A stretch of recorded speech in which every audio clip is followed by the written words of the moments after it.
जीवन पुष्प चढ़ा चरणों में, मांगे मातृभूमि से ये वर, तेरा वैभव अमर रहेगा, हम दिन चार रहे न रहे। सम्मानित मंच मंच पे विराजमान सभी परम सम्मान्य अतिथिगण, गांव से पधारे हुए मेरे युवा साथियों और मेरी माँ के समान बैठी हुई माताएं और बहनों, आज हम 26 जनवरी गणतंत्र दिवस के उपलक्ष्य में एकत्रित हुए हैं और अपन ने भी एक नाटक का मंचन देखा है।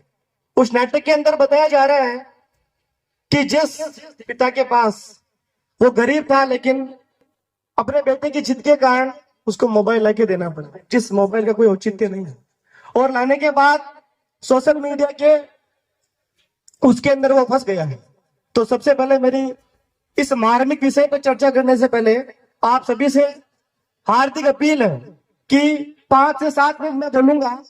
यदि आप मेरी बात से सहमत हो तो 5 से 7 मिनट आपसे निवेदन कर रहा हूं कि अपने मोबाइल को साइलेंट कर लीजिएगा और मार्मिक विषय पर मैं बात कर रहा हूं और मंच का भी ध्यान आकर्षित करना चाहता हूं कि मैं 5 से 7 मिनट बोलूंगा। माताएं और बहनें विशेषकर ध्यान से सुने, प्रेम से मेरी बात को सुने, ज्यादा मैं टाइम नहीं लूंगा।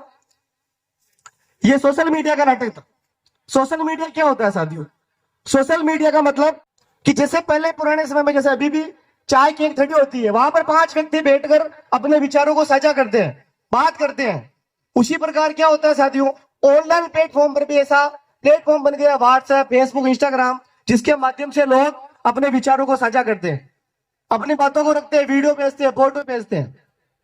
और ये सोशल मीडिया इतना विकराल रूप ले चुका है कि अपन सोच नहीं सकते हैं। जिस प्रकार अफीम डोडा की लत भी किससे कम होती है, उससे भी कहीं ज्यादा सोशल मीडिया की लत हमारे को लग चुकी है। आपसे निवेदन करता हूं अपनी बात शुरू करने से पहले कि संघर्षों के साहे में इतिहास हमारा पलता है, संघर्षों के साहे में इतिहास हमारा पलता है, जिस ओर जवानी चलती है उस ओर जमाना चलता है। तो ये जो जवानी है, अभी हमारे युवा साथी बैठे हुए हैं, युवा बहनें बैठी हुई है, ये जवानी किस तरफ चल रही है अपने को भी पता है। हमारे को सोशल मीडिया ने इतना प्रभावित कर दिया है कि हम वास्तविकता से हटकर जिंदगी अलग जीने लग गए हैं। हमारे लिए वो दोस्त महत्वपूर्ण हो गए हैं जो सोशल मीडिया पे हमारे लिए बने हुए हैं, उसको हम बधाइयां देते हैं, उनकी सक्सेस पे कांग्रेचुलेशन उनको बोलते हैं, लेकिन अपने साथ में जो दोस्त बैठा हुआ उसका पता नहीं अपने को, वो हमारे लिए ज्यादा महत्वपूर्ण हो गए। पहले सोशल मीडिया के कारण, जब सोशल मीडिया नहीं हुआ करता था तो हम अपने दादा दादी, अपने नाना नानी के पास बैठते थे और ऐसी कहानियां सुनते थे जिनसे हमारे नैतिक मूल्यों का विकास होता है, और हम जीवन के अंदर ऐसे ऐसे मूल्य सीखते थे, बड़ों का आदर करना, सम्मान करना, माता पिता की सेवा करना। उन कहानियों के माध्यम से हम अनेक चीजें सीखते थे। लेकिन आजकल के युवा, आजकल के बच्चों को इतना टाइम कहाँ है साहब? दादा दादी, नाना नानी तो मामा मामी जानते तक नहीं है, उनको तो बस आप मोबाइल दे दीजिए, अपने हाथ के अंदर सारा काम रेडी। वो खाना छोड़ देते हैं, वो खाना खाना भूल जाएंगे। अभी आपने देखा रोटी सूख की साहब पता ही नहीं है, इतने मोबाइल में व्यस्त हो गए। और उनको बोला भी जाए कि आप दादा दादी, नाना नानी के पास बैठिए, 2 मिनट उनकी बात सुनिए, हाथ में मोबाइल रहेगा साहब, और वो बोलेंगे बातें, हाँ हूं करके जवाब दे देंगे, लेकिन उनकी उपेक्षा कर देंगे। ऐसा जमाना चल रहा है। और कई बार जब मैं अपने परिवेश में देखता हूं तो मैं देखकर स्तब्ध रह जाता हूं। कहीं मैं सामाजिक कार्यक्रम में गया था तो वहां पर एक माँ की गोद में बच्चा बैठा हुआ है, छोटा सा 3-4 साल का बच्चा है, और वो रो रहा है। मैंने पूछा भाई क्या हुआ है, रो क्यों रहा है?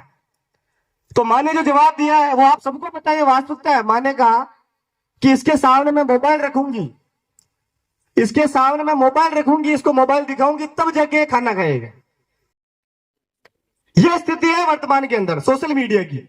और यहां तक कि नहीं, मैं तो इस चीज के लिए जिम्मेदार इन माओं को भी मानता हूं, इन पिता को भी मानता हूं, क्योंकि बचपन में जब बच्चा रोता है, जब छोटा सा बच्चा होता है, बचपन में जब बच्चा रोता है तो माँ क्या करती है?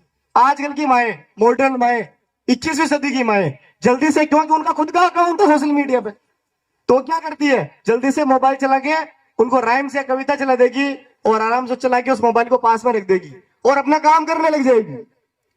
उनको पता नहीं है, उनको जानकारी नहीं है, उनसे जो मैग्नेटिक रेज निकलती है उससे बच्चे का हृदय प्रभावित होता है, साथ ही उसको जान का खतरा भी बन सकता है। लेकिन इतना टाइम कहां साथियों।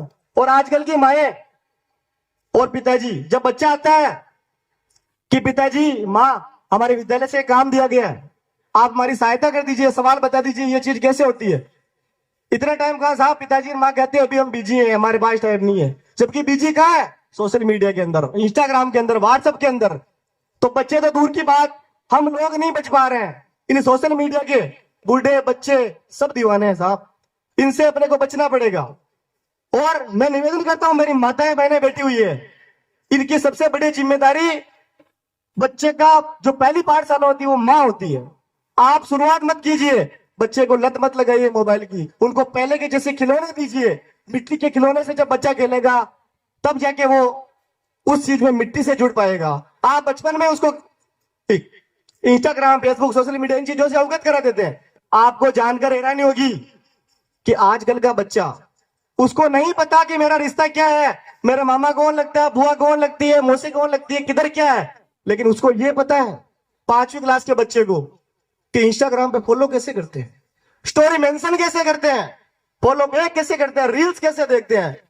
और आपको जानकर यहां तक हैरानी नहीं होगी, मैं आपको बता दूं, समय इतना बदल गया है कि आप एक बार विचार कीजिए मेरी बात को गहनता से, कि पहले 20 साल का बच्चा जब 20 साल के हो जाते थे, या वैवाहिक जीवन के बाद अपने को जिन भावों का, जिन बातों का पता चलता था, जिन गुणों का पता चलता था, आजकल 5वीं क्लास का बच्चा उन गुणों के, उन भावनाओं के ऊपर आपको लेक्चर दे सकता है। क्या इससे दुर्भाग्य आप क्या मान सकते हो? मैं आपसे बोलना चाहता हूं, तो आप इन चीज को हल्के में मत लीजिए। इस वर्तमान समय का सबसे बड़ा जो राक्षस है वो सोशल मीडिया साथियों, और आप हम सब इसके जिम्मेदार हैं। आप कई बार देखते होंगे जब हम इधर उधर जा रहे हैं, आप नोटिस करना हाथ से कि लड़का लड़की कोई भी जा रहा है, बाजार में भी जा रहा है, चाहे दूध देने जा रहा है, चाहे कुछ चीज लेने जा रहा है, आप देखना, आज नोटिस करना, उसके हाथ में मोबाइल है। आगे कुत्ता आ गया, खड्डा आ रहा, कोई मतलब नहीं है, मोबाइल उसके हाथ के अंदर है, मोबाइल का स्क्रीन उसके हाथ के अंदर है, वो नहीं जाना चाहिए। और मैं आपको बता दूं, एनसीबीआई की रिपोर्ट आई थी 2008 के अंदर, उसमें मोबाइल का जो स्क्रीन टाइम है, मोबाइल का जो स्क्रीन टाइम है साथियों 2 से 3 घंटे था। स्क्रीन टाइम का मतलब कितना मोबाइल चलाते हैं भारत के युवा। और अभी 2020 के अंदर जो रिपोर्ट आई है उसके अंदर अपने मोबाइल का स्क्रीन टाइम में 8 से 9 घंटा, एवरेज टाइम 8 से 9 घंटा। और उसी रिपोर्ट में बताया गया है कि भारत के अंदर जो रिश्ते बिगड़ रहे हैं, वैवाहिक रिश्ते, उसमें सबसे बड़ा कारण सोशल मीडिया साथियों, फेसबुक, इंस्टाग्राम, व्हाट्सएप। हम हमारे वास्तविक रिश्तों से ज्यादा उन रिश्तों को मान बैठे हैं जो सोशल मीडिया के। और उसी रिपोर्ट में कहा गया कि एक व्यक्ति प्रति व्यक्ति कम से कम 150 बार अपने मोबाइल को अनलॉक करता है दिन में। ये रिपोर्ट बता रही है साथियों, मैं नहीं बता रहा हूं। तो आपसे निवेदन है कि इस प्रकार की चीजों से अपने को सतर्क रहना चाहिए। और जितनी गलती बच्चों की है उतनी गलती मैं अभिभावकों की मानता हूं। अपने बच्चे को लाड़ दुलार के कारण जल्दी से मोबाइल दे देते हैं, वहां बेटा देख ले, तुम, मैं आ रहा हूं। अरे उस मोबाइल का क्या दुष्परिणाम होगा, एक बार सोच करके देखिए, विचार करके देखिए, क्या उनकी जिंदगी रहेगी भविष्य के अंदर। आप एक बार इस विषय को गहनता से विचार कीजिएगा। और आजकल के बालक को आटा कम और डाटा ज्यादा चाहिए। उनको आटा तो कम चाहिए लेकिन डाटा ज्यादा चाहिए।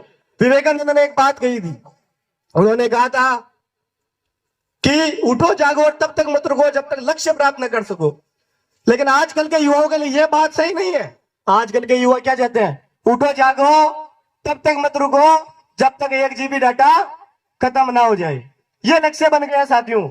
आपको 1 GB डाटा की टेंशन रहती है, आपको अपने भविष्य की टेंशन नहीं है। लेकिन ये चीज गलत है साथियों। और एक बार मैं मेरे एक दोस्त से मिला था, तो उसने मेरे को कहा कि यार तू सोशल मीडिया के बारे में गलत ही बोलता है। ऐसा कुछ नहीं है, सोशल मीडिया ने लोगों के बीच की दूरियों को कम कर दिया है, बहुत बढ़िया बात है। तो मैंने उसको एक बात कही थी कि बढ़ गई या घट गई है दुनिया, बढ़ गई या घट गई है दुनिया, अपने ही नक्शे कदम से कट गई है दुनिया। कहने को तो हम ऑनलाइन है साहब, कहने को तो हम ऑनलाइन है साहब, लेकिन चंद मुट्ठी में सिमट गई है दुनिया। हमारी दुनिया चंद मुट्ठी के अंदर सिमट गई है। मैं ये बात जो कह रहा हूँ ये तो तालियों बजाने लायक है, न हंसने लायक है, न रोने लायक है। एक मार्मिक बात मैं आपको कह रहा हूं, इसको घर जाके मंथन आप जरूर करना। सोशल मीडिया के कारण जिस व्यक्ति ने जिंदगी में अपनी गली मोहल्ले के अंदर गुल्ली डंडा का गेम नहीं जीता हो, वह फेसबुक पे कमेंट करता है विराट कोहली को कि भाई मैच कैसे खेला जाता है। जिस आदमी ने जिंदगी में विद्यालय के अंदर जोड़ बाकी ढंग से नहीं सीखी हो, वो वित्त मंत्री को कमेंट करता है कि जीएसटी बिल कैसे बनाया जाता है। ये सोशल मीडिया का प्रभाव है और समय की बर्बादी।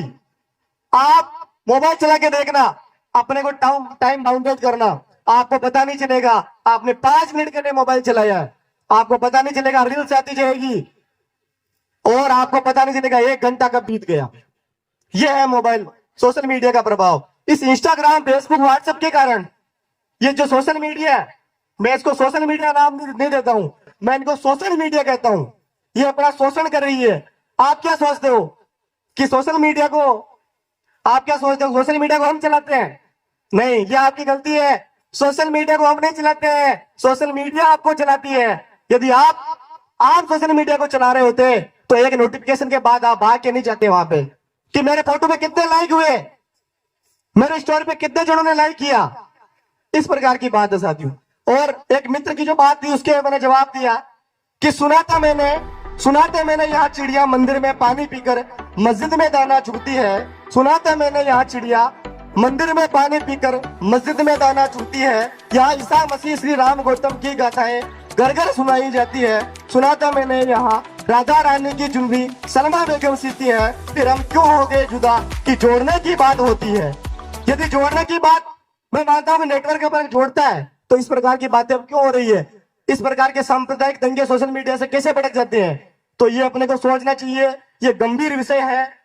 तो आज से सोशल मीडिया के बारे में जरूर ध्यान रखें। अपने बच्चों का, माताएं बहनें बैठी हुई है विशेष तौर पे, और मैं आपका पुत्र समान हूँ, आपका भाई समान हूँ। इस मंच के माध्यम से मेरे से कोई भी गलती हो गई हो तो मेरे को क्षमा करना। जय हिंद। ਜਦੋਂ ਤੱਕ ਖੜੇ ਪੈਨੇ ਮੇਰੇ ਨਾਲ ਬੰਦਾ ਜ਼ਿੰਦਗੀ ਦੇ ਵਿੱਚ ਸਭ ਕੁਝ ਨਹੀਂ ਗਵਾਵੇ ਪਰ ਇੱਕੋ